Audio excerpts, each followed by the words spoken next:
Appreciate y'all being here today. Lots to cover. It feels like it was 2 weeks ago, but I know since we've talked, had a great visit with some other mayors from around the country to the White House, and we were able to meet with deputy secretaries for several key federal departments, USDOT, President Trump's domestic policy staff, ICE, HUD, SBA,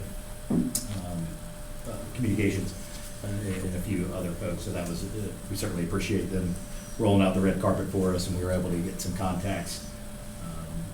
We had a long conversation about President Trump's executive order as far as homelessness that came out this summer, and kind of what they're going to be looking at as they get that up and going.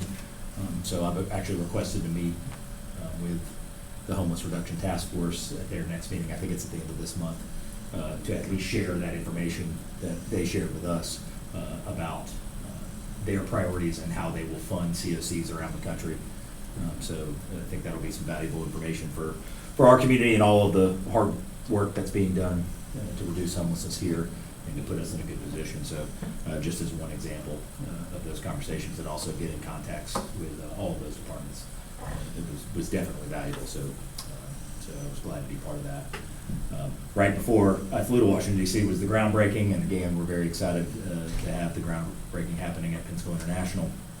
Appreciate y'all being there and covering that. And of course, construction expected to begin in summer of 2026. As far as the shutdown goes, the update, nothing substantially different than what we talked about before. We continue to monitor the impacts of potential issues at the airport and our housing department, although none have gotten to us or changed from last week.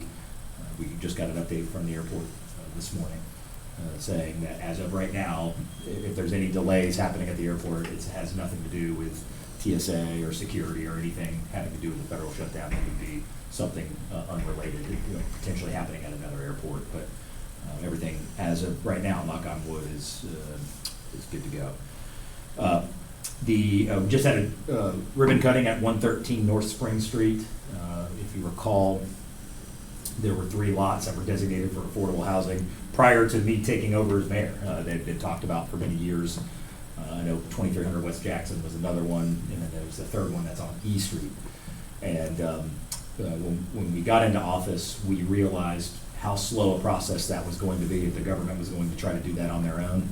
And to try to build a house, put it in a lottery, it was only going to be, I believe the proposal at that time, it was only going to be affordable for about 5 years, or held its affordability for about 5 years before someone could sell it and put it right back into market rate.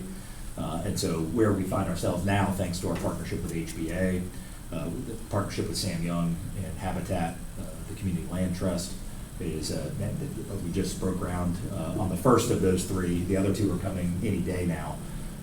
They all 3 have affordable homes that will now stay affordable forever through the Community Land Trust on those 3 pieces of city property. So had the ribbon cutting yesterday at 113 North Spring, and Spring Street's being sold at 120% AMI, and 2300 West Jackson and E Street are being sold at 80% AMI, and applications I know are now being accepted at PensacolaHabitat.org/blueprint. So anybody interested who qualifies income-wise for one of those houses can now apply as we speak, and I think that's a 30-day process. Lots of public engagement and listening for us and our staff this week. Of course, tonight we will have the Hollis C. Williams vision unveiling. I know we'll talk about this with you guys, with the media, in depth here shortly to answer any questions that you may have.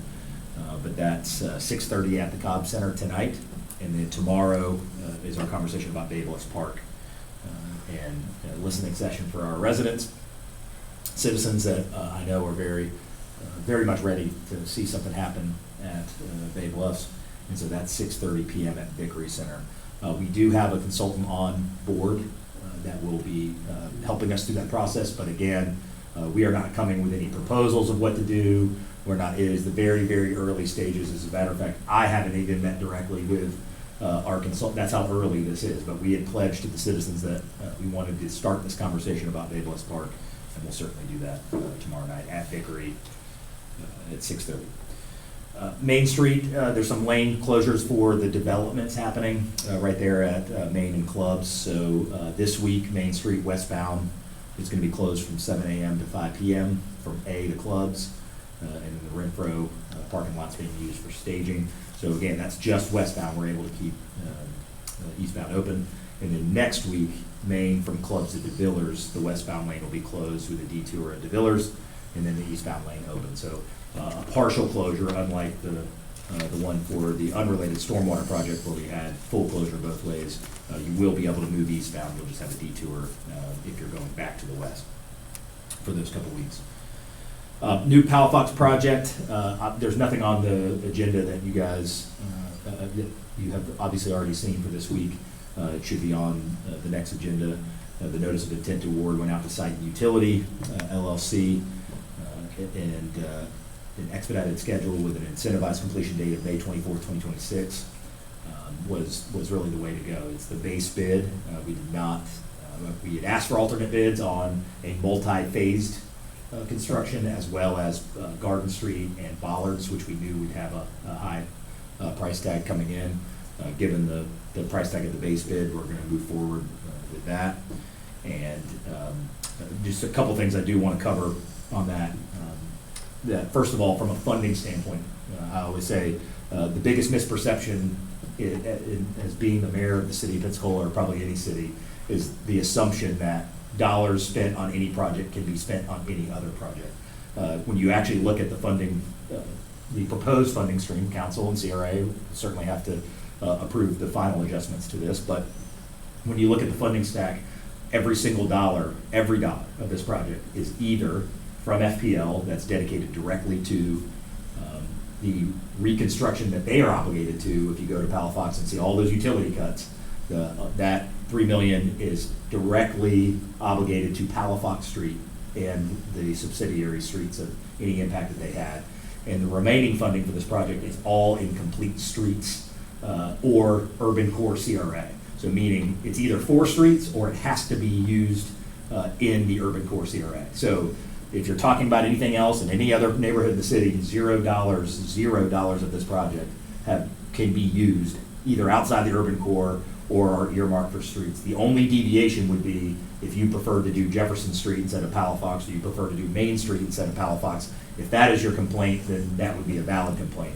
If your complaint is, why aren't we doing something completely in another neighborhood, 0 of these dollars would allow us to do that. And so that is the biggest misperception, not just on this project, but pretty much any project we do. And I certainly understand citizens, have jobs and families, and they shouldn't maybe master or memorize how funding works and procurement works. But I guess all I would plead with our citizens is before you assume that you see a price tag on a project and that is just money that can be spent on anything. That is 99% of the time not the case, and that these dollars are specifically used, again, whether it be streets, whether it be geographically through a CRA or otherwise. So I want to clarify that. One other thing to clarify is what we're doing, and I'll talk more about this, of course, next week. We have a meeting with the downtown business owners again.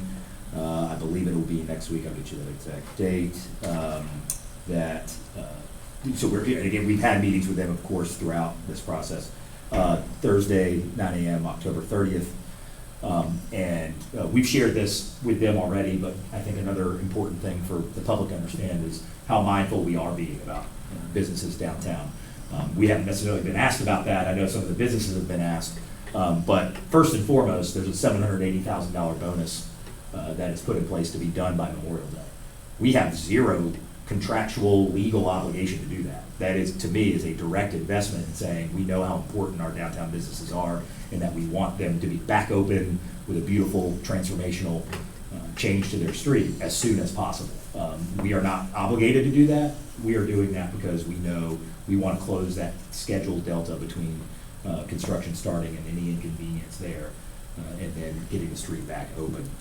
We are going to make parking free in the surrounding areas on street, all of Jefferson Street, potentially Garden. We don't have that map finalized yet. The garage was going to be a little more complicated with permits that are already in place there. To allow that to be free could cause some conflict.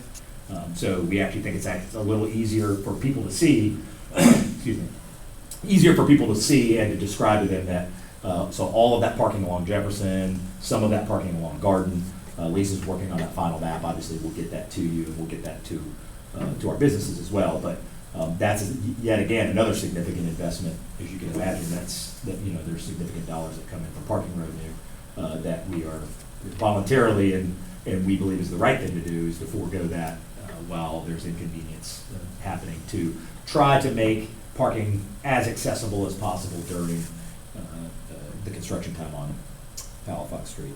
We're collaborating with DIB on messaging. DIB, of course, is going to be working with their businesses to do what they can to let everybody know that we're open. Part of the soft costs of the final 10.273 million on the project, it includes the $780,000 bonus, but it also includes about $100,000 in soft costs for us to be able to market proactively, we, the city, through getting a consultant or a PR firm to help us. We're not just expecting that our PIO office is going to be able to handle everything else that's going on in the city, plus this very, very important front-facing project. So we are proposing to our council and our CRA board that we invest significant dollars into making sure that we get the message out there that we're still open and that we are communicating with our citizens when construction's happening, all of that. So that we're already in process of starting a conversation and bringing somebody on at the city outside to help us with that. Adrienne Walker, this is going to be, she's going to wake up every day working on this project. That's certainly an investment by the city as well. That this will be the primary project for her. It has been the primary project for her now for a little while. Really, as long as she's been on the 7th floor, and she will be a point of contact both for businesses and for citizens. And we're also looking into trying to be as creative as possible. We're looking at opportunities like, can we put some communal seating at the end caps of streets where construction is starting? So think about if you're at Romana and Palafox and there's construction fence, 4,000 linear feet of construction fence going around, can we put some communal tables that if you're eating at one of the restaurants, you could go use one of those at the end cap? We have Adrienne looking into what we can or can't do there as well. So what I can honestly say is we're making a significant investment in trying to lower the inconvenience of what will be a transformational project for our city. And so that is more than $1 million of effort over a 5-month period that we're putting in. And I think that's the right thing to do for our city. Palafox is important to us. Our local small businesses are important to us, and we are making a concerted effort. And we wouldn't necessarily stop there. If there's more that comes out of the conversation on the 30th of other tactics that we can do that'll help our small businesses on Palafox, we absolutely will continue to entertain those. Let's see. I think that is everything I've got actually today. So happy to take your questions.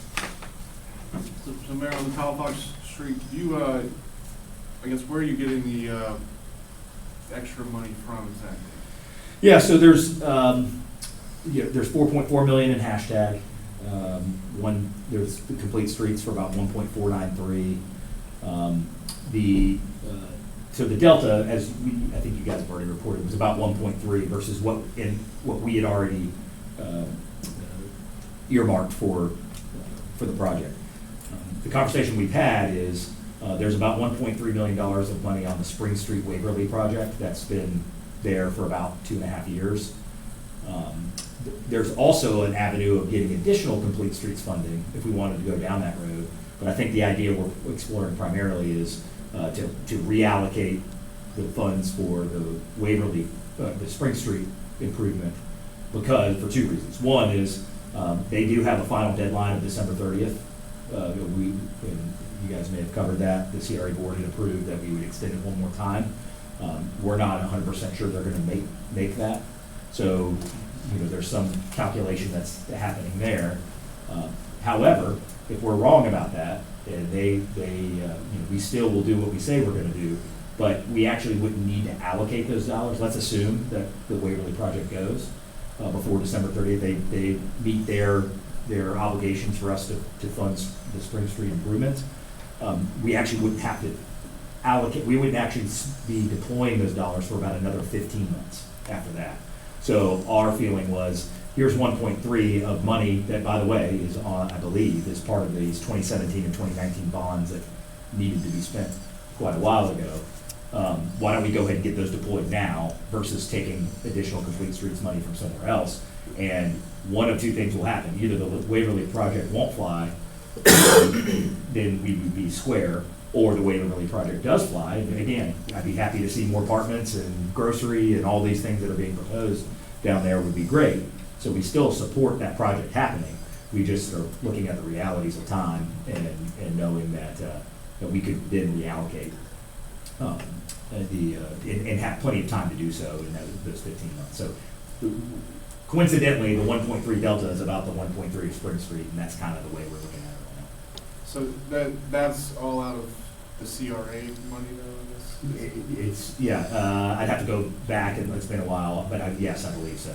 That should be all CRA funds. Mayor, when is the deadline for the Waverly group? I think it's December 30th. Yeah, then money is owed then, or they so already paid up to this point? Yeah, so remember, the modification we made, and this is right when I started, we did the same percentage of contribution as the East Garden District project was going to be, but the difference was, we said we aren't going to build it until you are building something. And so that's hence the reason, so they have a performance obligation before December 30th in terms of financing, in terms of construction. I don't remember exactly what those triggered. It's been so long since I've looked at that. But there are certain performance requirements of them before December 30th for us to even know that we would need to allocate those funds. And my point is, even if they do, let's assume December 29th, they meet all of those obligations, we wouldn't be having to deploy that 1.3 for another 15 months. So pretty much at this point, regardless of the outcome of the Waverly project, we would be mothballing this 1.3 for another 18 months, ultimately. So our feeling is, we'll cross that bridge when we get to it, and know that we have that coming, and let's use dollars that really have, in essence, from a CRA standpoint, John, have already been spent. Right. We just would be moving it, and it's been spent for street improvements downtown. We would just be sliding it over Palafox. And I guess too, is it still the case if the contractor doesn't hit the incentive deadlines, would it fall under but would you have to even tap into that money? Yeah, good point. The soft costs are about $2.5 million. Now, some of those soft costs are, definitely going to be spent. And soft costs doesn't mean they're all variable, but the two key ones, and really the largest that makes up the majority of that 2.5 is the 10% contingency, so $780,000 there, and then the performance bonus of $780,000. I will get you the exact. I know Brad and Amy probably know it off memory, but I do know that we were very intentional in how we wrote the performance bonus, meaning, as I always said, this isn't a participation trophy. This isn't 10% and then 9% and then 8%. The idea, in my opinion, of an aggressive performance bonus is that you get it done aggressively. So it's 10% if they meet that May 24th. I believe it's something like, and we'll get you the exact, but something like 5% by the middle of June. And then, is there another percentage at all? Yeah, I think that's it. So they can go 10% by Memorial Day weekend, and then there's a 5% by June 13th, 15th, but somewhere in mid-June, and then that's it. There is no performance. But then the deadline before penalties is I believe the first week of July, perhaps. So they'll start getting penalties assessed on it running late the early part of July.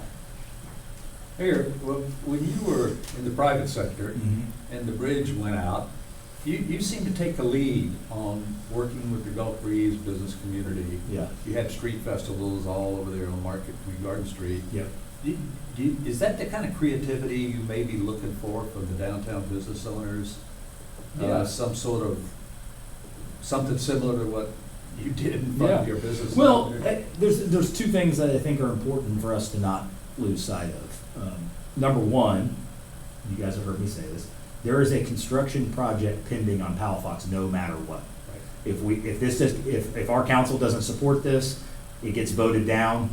All we have is a lot of money to fix streets in our downtown that goes back into some bucket somewhere. If we did Main Street instead of Palafox Street, there's gonna be inconvenience. So these are dollars that are going to be uplifting the beauty, the safety, the pedestrian access of our downtown, no matter what.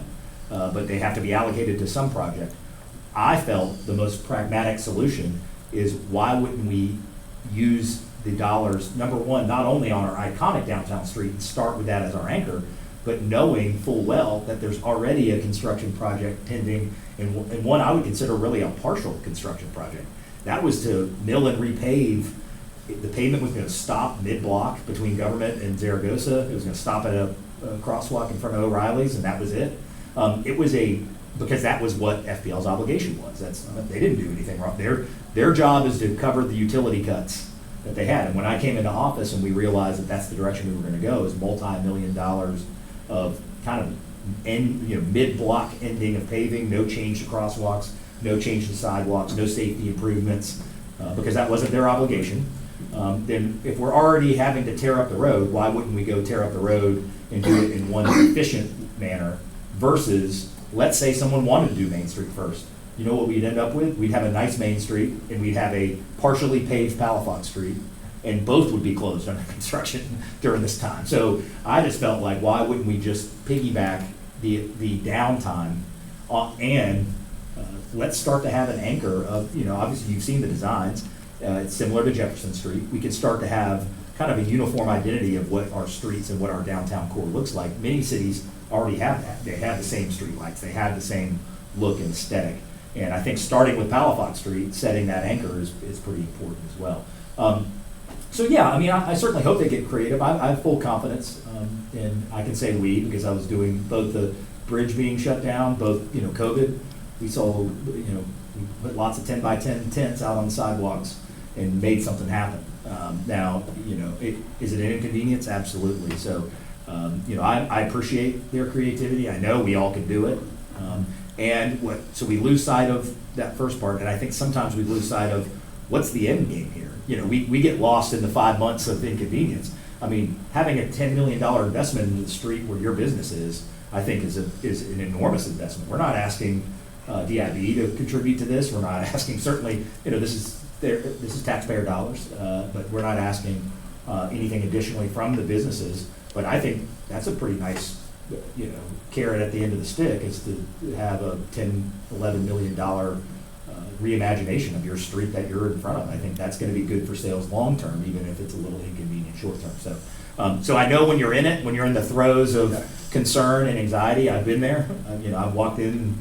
I tell that story all the time. When I walked in March of 2020 and sat in my car, I didn't even know what I was going to tell my staff.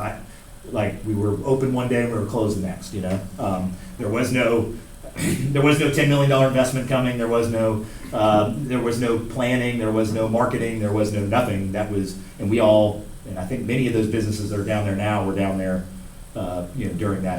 I think I have full confidence that we've got amazing business owners downtown that are going to know how to handle and adjust to this and be patient with us, and know that we all have the same end goal here. We want our downtown businesses to thrive, and we want to create the best iconic downtown street in the United States. And I think we can do both of those things.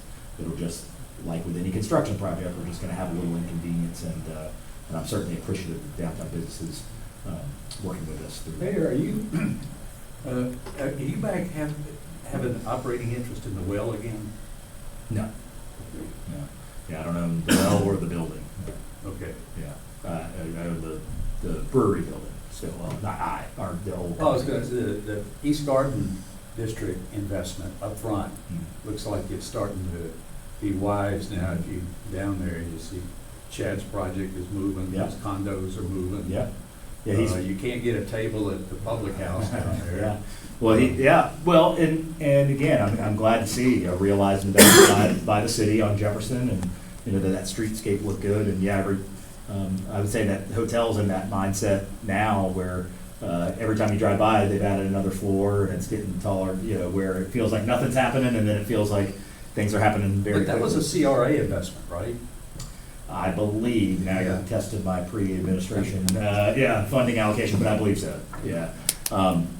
And so we certainly like to see that. I know they're working with some outside investment from Louisiana, Chad and his team. They certainly know how to get projects like that done.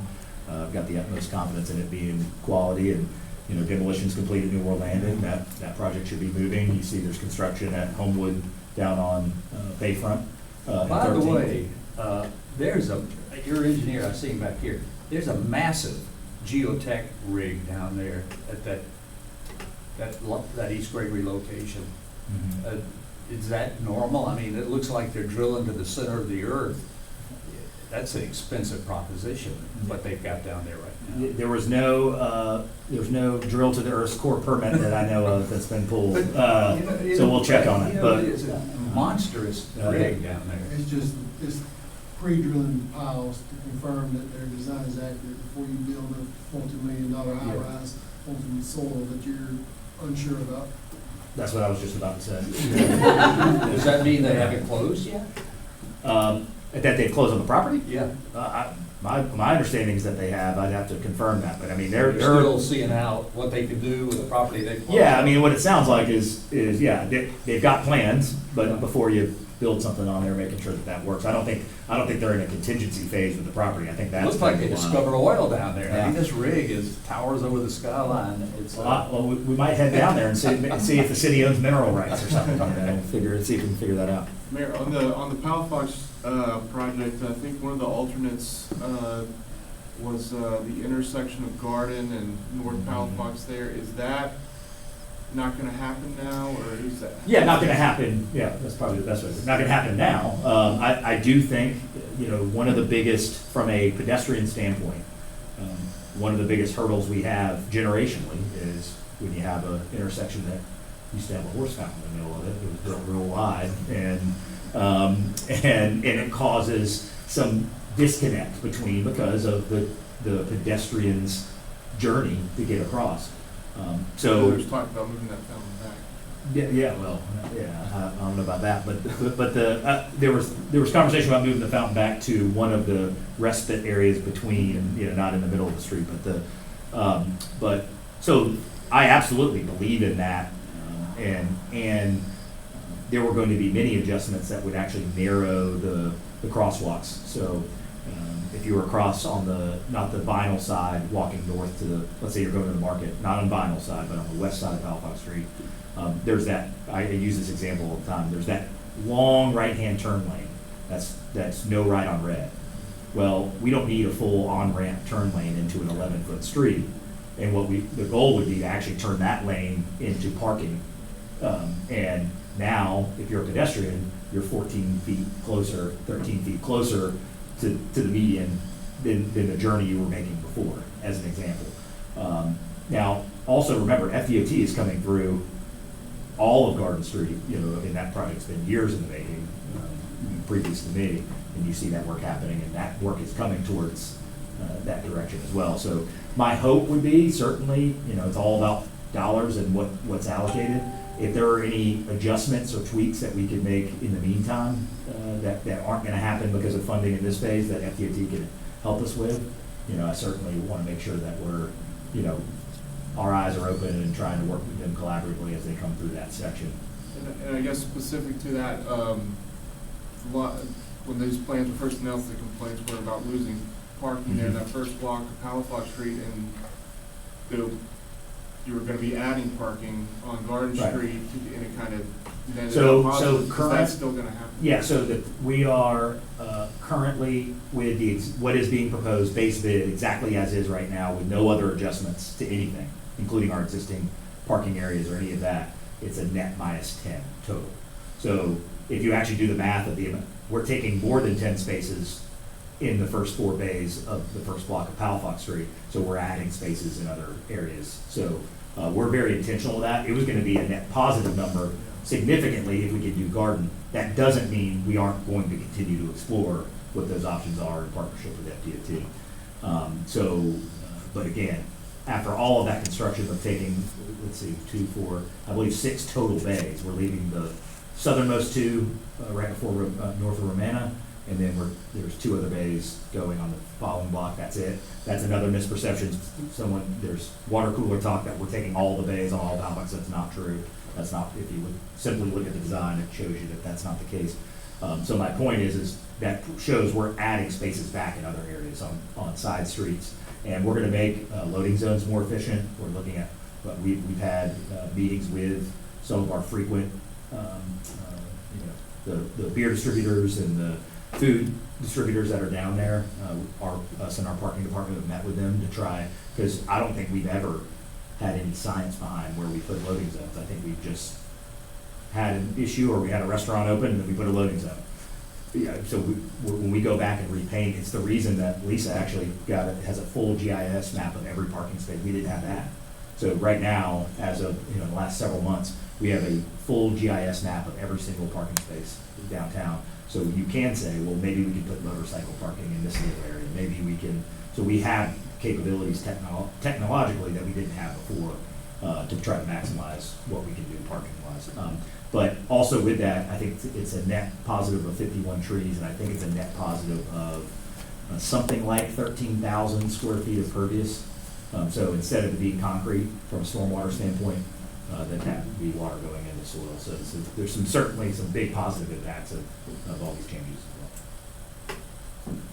Could you update the drainage project near Joe Patti Seafood, where you made a comment on a message board?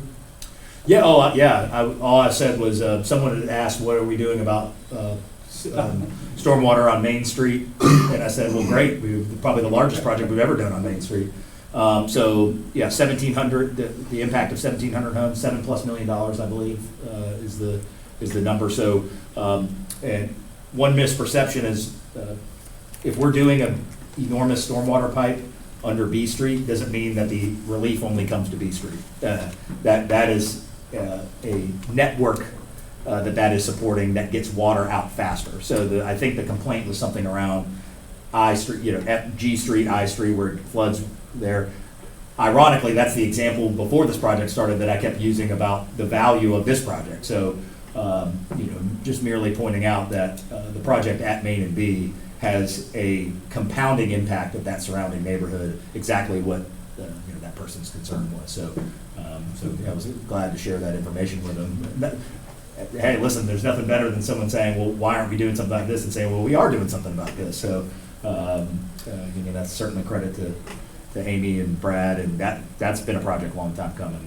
And when you think about, we have 21,000 households residential in the city, and it has a positive impact on 1,700. I mean, that's a pretty big swipe to be taking to help us stormwater.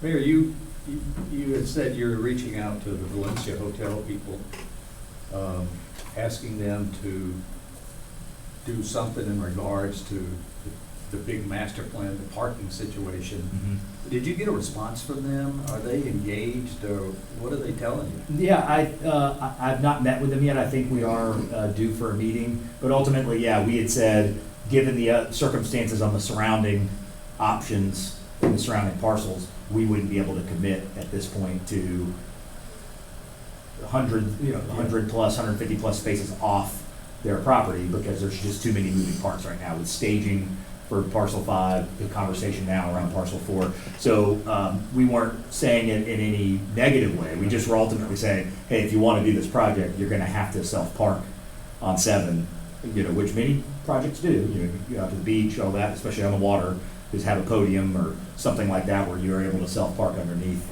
So we've let them know that that's where we stood. But to your question, I don't think we have not delivered any finality, nor have they given us any finality to say we're out. I think we're due a conversation. I'll have to look exactly when that is. But yes, we have made them aware of that, and now I think we just need to kind of have a follow-up conversation about it. What's going on with Hawkshaw now? I mean, they're coming up on another deadline here soon, right? And I know there's been some health issues with that group. Are they still committed to the best of your knowledge? Well, yeah, to the best of my knowledge, I've not heard any deviation from that.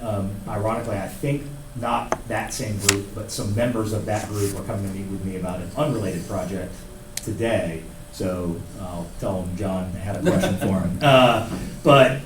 So I'm sure I'll be getting an update and would be getting an update since it's some of the same folks at least. I haven't looked at exactly, but no, nothing has come across my desk that is in jeopardy or any type of delay. Mayor, I was traveling yesterday, so I haven't been able to review the agenda conference yet, but there's 9 on there to surplus the parcels with Baptist Hospital. I guess if you're talking about selling it to the county as part of that agreement, I guess it's one thing, but are you sure you want to sell it now at this point before you've had like input from the community and that type of thing about the future of that whole project? Yeah, so really 2 things.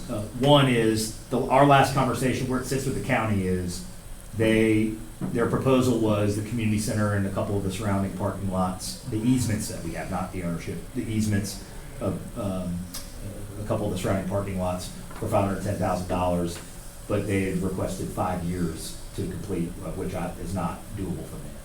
The whole idea of that was to do something quickly, and they're aware of that. I can speak for Commissioner May and Commissioner Kohler, both individually who I've talked to about this, and they understand that. Meaning, I don't think that was their intent as well. So right now, any discussion with the county is kind of frozen at that point. We haven't said we absolutely won't work with them anymore or anything like that. They could call us today with something to propose.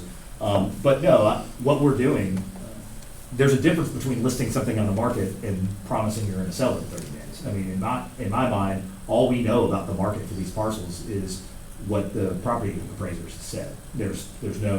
We've gone in the buildings, we've inspected them, they're in pretty good shape. We also have $1.5 million delta. And so I think the prudent thing to do is let's see what the market bears. We're not under any obligation to absolutely sell anything because we've listed it.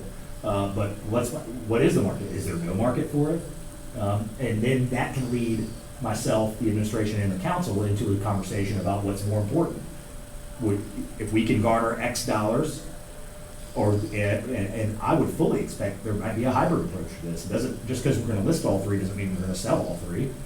Let's see what the market bears, and if a healthcare partner wants to come in and it looks for a donation of a building, something like that, all of that is still completely on the table.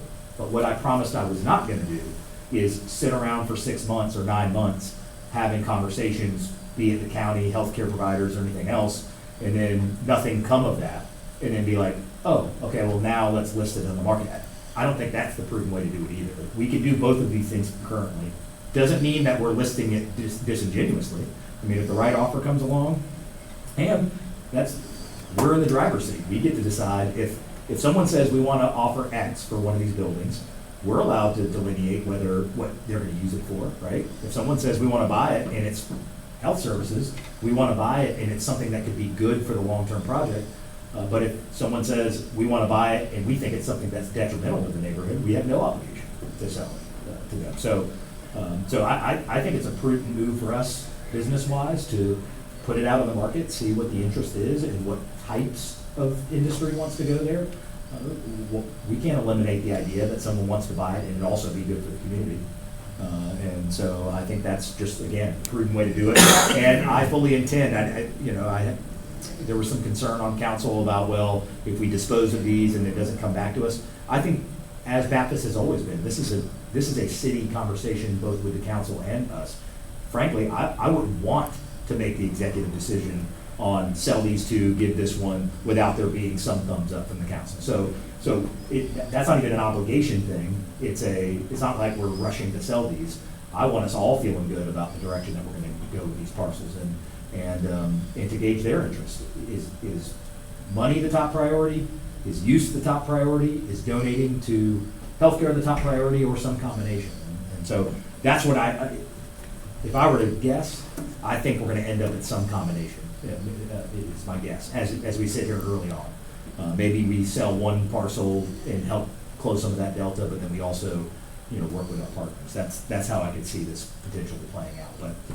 But just because it's listed, to your question, doesn't mean that we're under any obligation or any rush to be selling I know you were gonna have listening sessions with the community. Have those been scheduled yet? And are you worried that by going ahead and listening it, that might hurt the perception that, well, the city's already decided what's gonna do with all these properties and that kind of thing? Well, I mean, first and foremost, these are three properties that have never been in the discussion for years, number one. And number two, anybody who knows anything about on the commercial property side, even if you play out the timeline of getting an offer that we would be okay with, plus a due diligence, I mean, anybody prudent is going to, in a building like that one of them being 10,000 square feet, is going to want months of due diligence to be able to go through and inspect and, do all of those things. All of that is going to be well beyond any of these, community engagements that are going to happen. I believe we've got one set for December. We're proposing one the first week of December. And so Cliff's working on those. We can get you the exact dates. I know we don't have any, we are working through proposed dates and invitations. So none of those are in stone yet, but on our side internally, we've started to outline what those would be. No, because again, we're not listing the Baptist property. We're listing these three. I mean, we say it's 6 parcels. It's really, in essence, it's 3 with these little slivers of parking lot and things like that. So again, I think let's see what the market bears for these 3 parcels, and again, the taxpayer should be duly concerned that we have $1.5 million delta on the project that we thought was going to be filled by other funding that isn't. So that needs to come from if we are to fill that delta, that comes from the taxpayer too. That comes from the neighborhood as well. So I think it is best for us to weigh our options and to be able to have options. And if we don't list those properties, we don't have options on anything. We don't even know what they're worth really on the market. Are you suggesting that delta, that 1.3 million, could be closed by the sale of those parcels? No, I'm saying the separate delta between demolition and, with us not getting the $2 million in funding, our delta is in the mid, I don't know how the exact number, in the mid ones, 1.6, 1.5. So again, that's something that's going to have to be addressed. Erica mentioned that to council during her presentation is, come November, there's going to be a discussion about whether that's West Side CRA funds, to close the delta that we had hoped would be closed by the partnership with the county. So the reason the city took donation of these additional 3 parcels was that was really a conversation between Baptist and us to say, hey, it looks like we're going to be coming up short here. The city shouldn't just be on the hook for that. How do we work together? And that's how we work together. Is the Baptist stepped up and put in, property that could either be monetized through sale, or it could be if we decide that it's a higher priority to use them in some other way, then we as a city get to decide what dictate what's going to happen in the future. So you mentioned that she had given the presentation, and she mentioned this November. Are you talking about the one she gave 2 weeks ago? Yes. That was a great presentation, by the way. Yeah. Could we get a copy of that? Sure. PowerPoint. Yeah, I mean, that was the most wall-to-wall, if it's still current, Yeah. wall-to-wall presentation I've seen. Yeah. Well, and again, back to my point about whether I can legally, once the properties are disposed of, whether the administration can legally go on its own and decide whatever it wants to do or not. I've pledged to this council that this should be. When we look back 20 years from now, this is going to all be an impact that I hope we're all proud of. And so if I'm interested to hear their feedback, but I don't really have anything to give them right. All I can do is show you assess value of these 3 properties, and it's still not. There's nothing really tangible. Let's gauge interest. Let's see who's out there and what types of uses are there.